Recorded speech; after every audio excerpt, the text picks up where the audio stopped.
한반도 동쪽의 작은 섬. 천연기념물 336호. 바다를 거치는 새들의 안식처.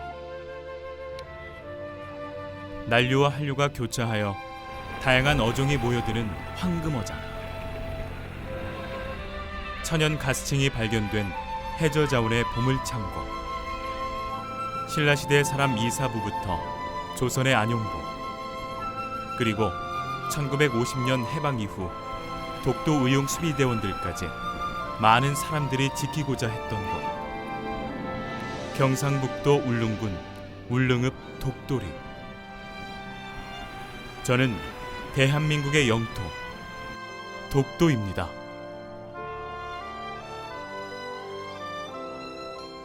평화로운 섬인 저 독도는 아픈 과거로 지금까지 상처받고 있습니다. 저는 일본의 한반도 침탈의 첫 희생물이었습니다. 제국주의 야욕에 불타던 일본은 1904년 러일 전쟁을 일으킵니다. 그리고 1905년 러시아 함대를 감시하기 위해 독도를 주인 없는 섬이라며 불법 편입합니다.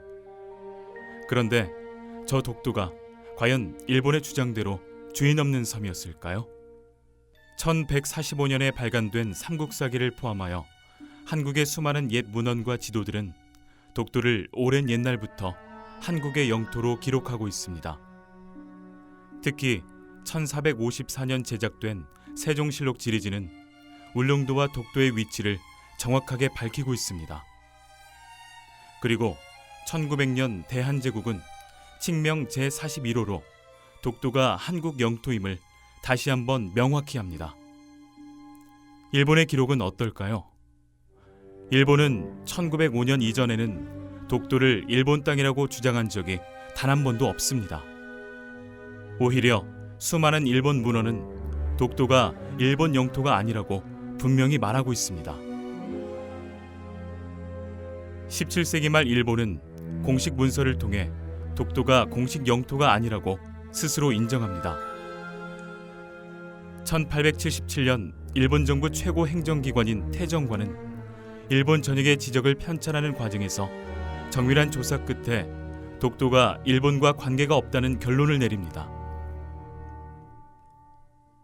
110년간 숨겨져 있다가 1987년에야 세상의 모습을 드러낸 이 태정관 문서는 독도가 일본 영토가 아님을 일본 정부가 공식 확인한 명백한 증거입니다.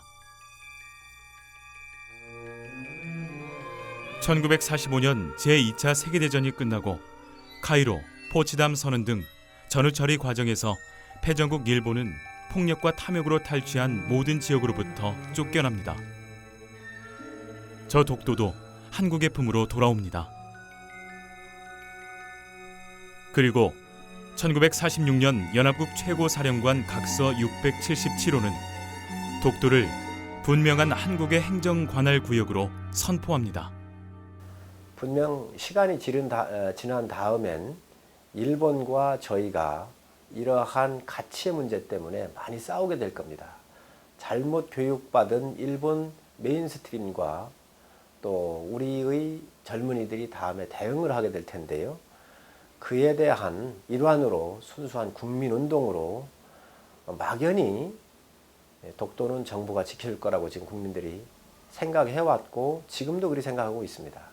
이거에 대한 인식을 바꾸어서 정부뿐만 아니라 우리 국민 전체가 우리 영토에 대한 소중한 교육을 통해서 일본에 대응할 수 있다고 생각하기 때문에 지리적으로 역사적으로 독도는 우리의 땅임에 틀림이 없고 또한 국제법적으로도 현재 우리가 이 땅을 소유를 하고 있고 그리고 방공식별구역이라든지 항공식별구역 등등 국제조약을 통한 국제협약에서도 현재 이 부분을 인정을 하고 있습니다. 그래서 일본과 이 문제는 얼마든지 우리가 논쟁을 해도 이길 수가 있습니다만은 일본은 자기들이 시네마현에 편입을 했다 하는 1905년에 편입을 했다는 이 사실 하나만 가지고 줄기차게 주장을 하고 있습니다. 그래서 우리가 독도에 대한 이것을 지키기 위해서는 현재 우리 국력을 튼튼해서 조금 더 허술한 면이 없도록 독도를 잘 지킬 필요가 있다 하는 것입니다. 저 독도는 대한민국 주권 회복의 상징입니다. 저를 둘러싼 일본의 역사 왜곡 문제는 건전한 한일 관계를 유지할 수 없는 치명적인 현안입니다.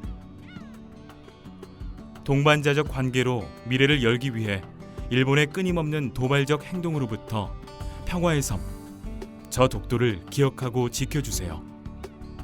저는 영원히 한반도의 동쪽 끝에서 대한민국의 영토로 자랑스럽게 서 있겠습니다.